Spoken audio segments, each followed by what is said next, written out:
Ladies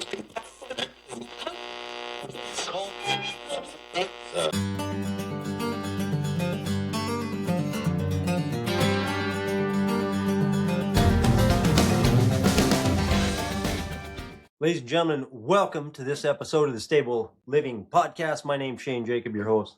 I thank you for taking your time to be here with me today, talking about some real world, real deal problems in the workplace today.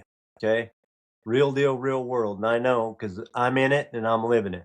And I think you are too.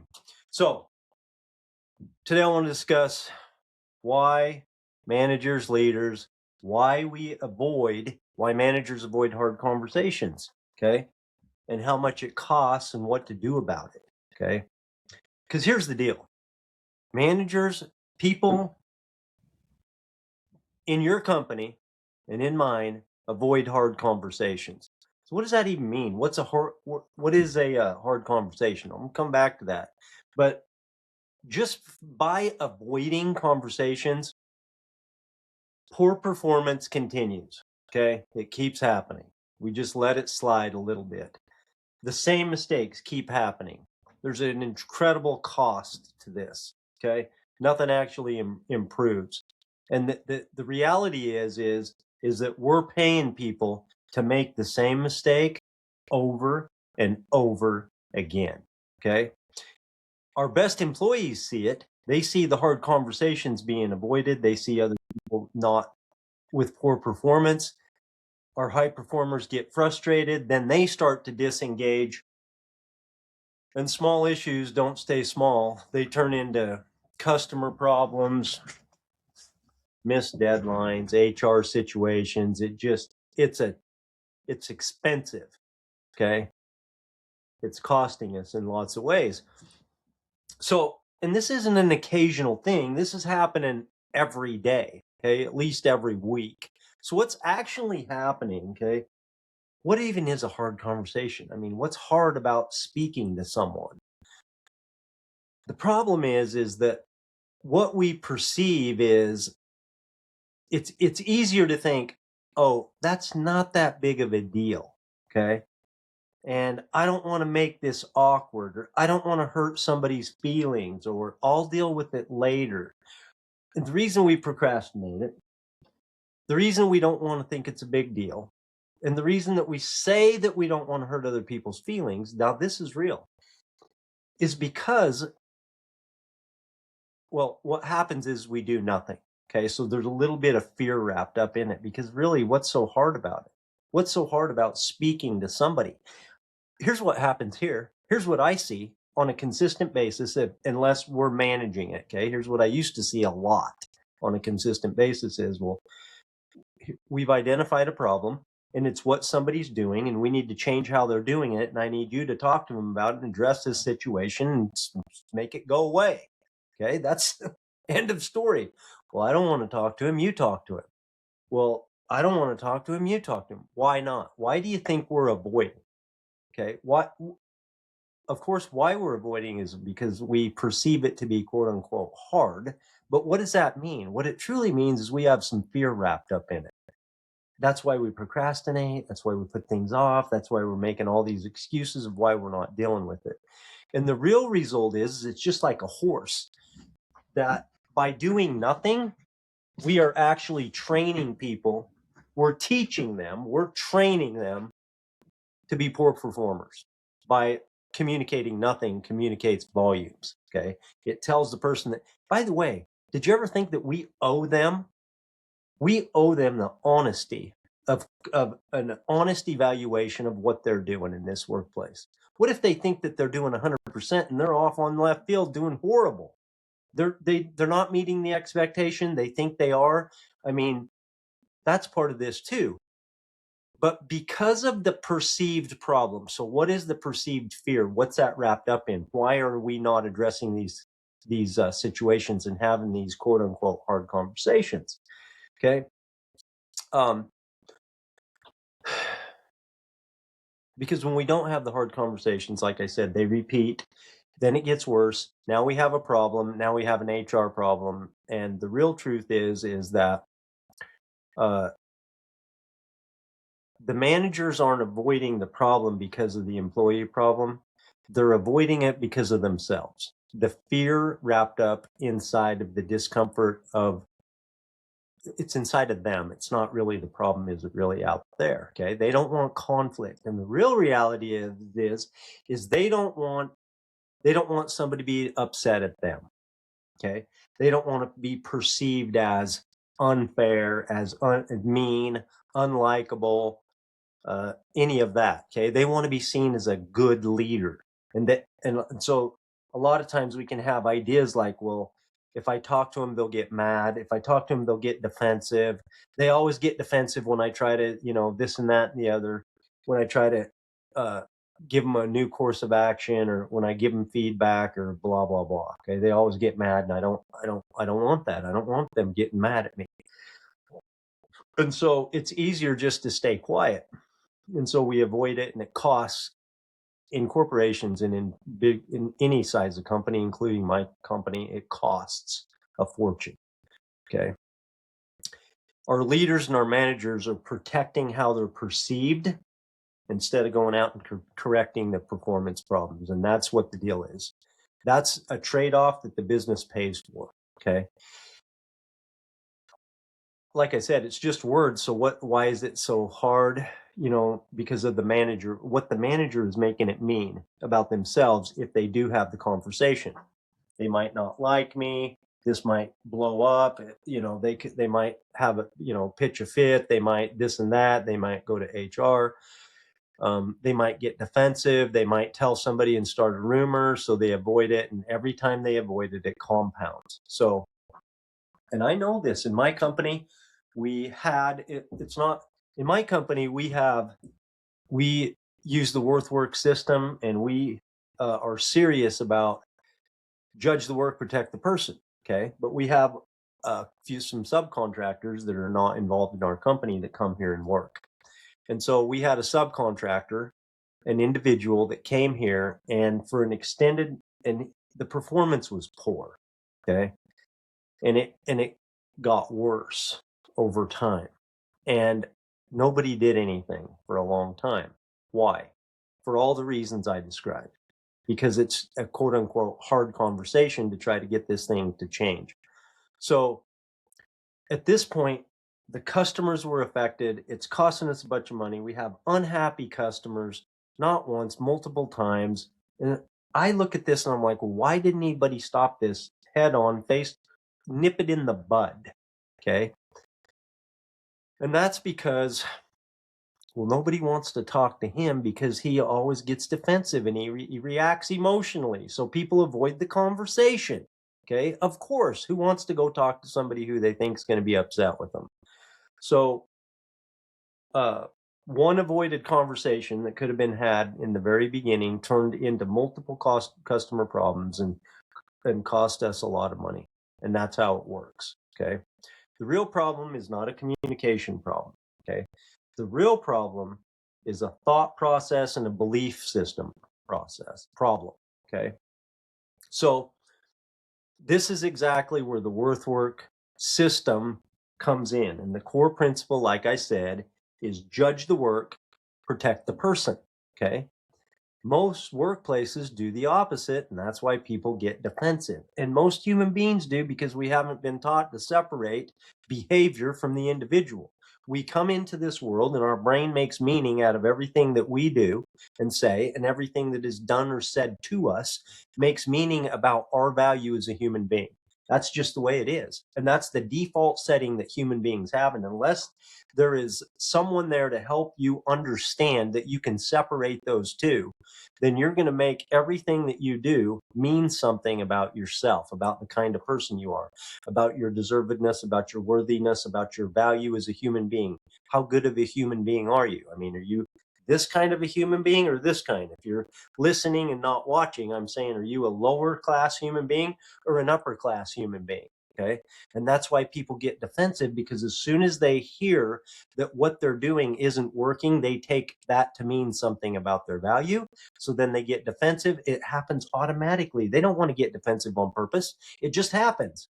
Hey, Shane, we need you to change what you're doing here because what you're doing isn't working. Boom. Well, I was taught, here's my defensiveness. I don't even know what's happening. The back of my brain's going, they think something's wrong with you. You're not a very good employee. You don't know how to do your job, blah, blah, blah. On all these thoughts are boom, boom, boom, firing off in the back of your brain. And so you're getting defensive, you're getting angry, you're trying to justify, you're making excuses. Do you think you're focusing on solving this problem and doing it the way it needs to be done so you can be more effective and productive and help the company be more profitable so you can make more money and be happier at work and all of that? No. The answer is no. It's hell no. Defensiveness is counter. It's counter to productivity, is what it is. Okay, there's nothing good about defensiveness that helps a company. It doesn't even have any good place in any relationship, really. And I don't know anybody that's going to totally eliminate it. But the work principle is the beginning of the separation of behavior, the doing or the work, from the individual. Okay, and that's why people get because people believe, hey, something's wrong with me, they're making what they have done that is unacceptable mean they are unacceptable. Okay, not on purpose, not consciously. Most of all this happens automatically, subconsciously, and all it does is show up as anger, and we're not really sure why. We can come up with a bunch of reasons. Well, they told me this and they did this and I was trained this way and I thought it was this, and they didn't clearly communicate and tell me that it was this and that and the other.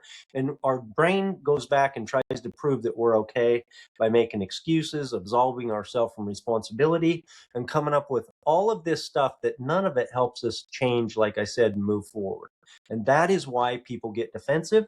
And because they get defensive, they get avoided by our managers. That's the problem. That's why managers avoid the conversation. So when you separate the person from the work, okay, managers, and everybody understands that in the culture, then managers can say, hey, I want you to know, first of all, this is not about you. I just want to focus on the doing, the work part over here, because there's some things that you're doing that we need to change how they're doing so that we operate better, okay? This is not acceptable. This needs to change without it. First of all, we make sure that we don't have language that attacks the individual, okay? And as soon as the employee can hear, it's about what I'm doing, not about who I am, okay? They not only have to hear that, they have to understand that the separation, okay? We're not talking about you. You're over here. We hold you in high, perfect regard. We totally respect you. This has nothing to do with you. This only has to do with your doing. And if all of this is framed and prepped and set up and it's understood in the front, when the manager comes and says, hey, we just need to talk about what you're doing, the defenses go down. This is the shift, because now it's not about who I am. We're clearly saying, we perfectly respect you. We're keeping you over here, but what's happening? Judge the work, protect the person. Okay. And we must judge the work because that's why we're there. If we don't do good work, or if I don't do good deeds in my lifetime, what we do matters. Okay. What we do matters. The fact that it doesn't affect our value is not a license for poor performance or bad behavior. It just means it doesn't affect our value. That's all it means. It doesn't mean that we don't need to correct it. It means that we're still responsible for everything that we do. It just means it doesn't affect our value. Okay. So what changes inside of a team as you apply the work system and understand it, and your company implements, your managers and everybody implement the system, okay? Before you had managers avoiding conversations, you had employees getting defensive, you make repeated mistakes, standards drop, customers pissed off, costing so much money again and again and again. What happens when you implement the work system is this: conversations happen much sooner. As soon as you can identify it, it's okay. The pressure's down. The manager, okay, now I'm not opposed to hard conversation, okay, just so you know. I think that human beings, I myself, and I believe that it's a good practice to embrace the difficult in life, okay? So I'm not advocating, I'm not for avoiding hard conversations. I'm just saying it's not easy and it's not normal, it's not natural, and our managers are avoiding it. And guess what? You've made them left distant. To the degree that our managers and the people that we're managing understand the work principle is to the degree the tension goes down, the understanding goes up, the defensiveness just comes way down. And so now we're open, we're teachable, we're humble. Humble meaning open-minded and teachable, because we can take a look at our work and we can judge our work without having it make us feel bad about ourselves. Okay. So we have conversations happen much sooner because both sides are more willing to talk about it and improve because it doesn't have these high stakes of our attacking our meaning. There's less emotion. There's more clarity. There's much faster correction, like I said, and we can set clear expectations, and then it doesn't take very long and we have higher standards all the way across the company. Okay. When the person is not under attack, that's when we can actually move the needle forward and the work can actually have improvement long term. And people are willing to do it. Okay. So again, defensiveness, just to be clear, defensiveness comes from this. When people say, they're answering the question, what does this negative feedback mean about me? Okay. When we remove what we're talking about means nothing about you, it's just the doing, it's just the work. When we can remove that question, that this means nothing about you, okay, we hold you in perfect high regard. I love you. This has nothing to do with you. We need to fix this. Okay. I don't think I love you is appropriate in the workspace, but the point is I hold you in perfect high regard. What you're doing, not so much. We need to fix this over here. We need to change it. And people are willing and open to be able to do that when they know that their value is not at stake. Okay. When that question is removed, what does this mean about me? People can focus on what happened, what needs to change, what does the improvement look like? And now I'm starting to get improvement instead of all this resistance. Okay. Since we have implemented this at my company, Jacob Livestock, horse feed company right here in Las Vegas, where I live, I'm involved in this company every day, 6 days a week. Small company, we have a total of like 10 employees, and a portion of those are part-time, half nearly are part-time. So this is almost a micro company, but inside of our unit, since we have applied this, and by the way, every single other company where it has applied these principles, we have easier conversations. And by the way, people come through the door differently than they used to here. I can't attest to everywhere else because I'm not there every day, but people come through our back gate and show up at work with a different attitude than they did before. Because we have made it clear, I have made it clear, and I've made it clear to our managers that we have a no tolerance policy for disrespect, which doesn't mean that people will never disrespect each other. But what we say is that if you're ever disrespectful and you don't make it well and apologize, you have no place here. Because our goal is to hold everyone at all times in perfect high regard and have ultimate respect for the individual, regardless of what they do. You heard me? Regardless of what they do. Now that's a big deal. I mean it. I mean regardless. And that's a lot. I mean regardless, okay, of what you do. It's just what you did. Okay, we're not making that mean anything about you. Now, you may have done something that we can't tolerate here and you have to go. We still hold you in high regard and we respect you. Unfortunately, you can't work here anymore. We wish you well and you're off on your way. But we still have, that doesn't mean anything about your person, your individual self, your soul, your humanness. Your humanness still has the same value as mine or anyone else here at this company. Okay. And we've had happier people. We've had a better culture. People get along better. I interact with people better. They're more open to me. When the boss comes, they don't, they're more open because they feel like, you know what the deal is? The trust shot up. When they accepted the idea of the separation and they knew that they started to believe that I hold myself and them at the same level of value and I do my best to act that way, the trust went up and the defensiveness went down. Okay.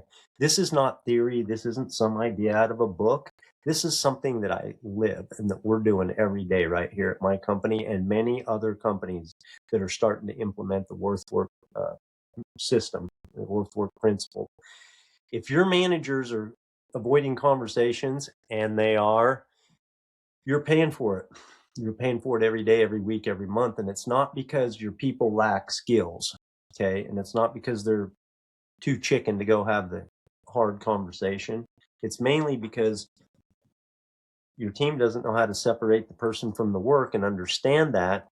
And if you want a team that requires less management and produces more, this is where it starts. This is where it begins. Okay. I bring this into organizations. You can book me for speaking or for training. And that's one of the things. This is one of the things that I help do is I help organizations have people and teams that contribute more and require less emotional management, less people issues, less people friction, yet less managerial drag, less HR problems, all of that. Okay. Because what we're doing with the work system is helping people to become more self-reliant in the workplace. And that's what you want. Self-reliance in the workplace. That doesn't mean self-directed, that people go off on their own way. It means that they require less management about people issues, less management, less time committed to managing people's feelings, and more time committed to productivity. And that is what the work system is all about. Thank you for being with me today. Remember, judge the work, protect the person. Stay with me.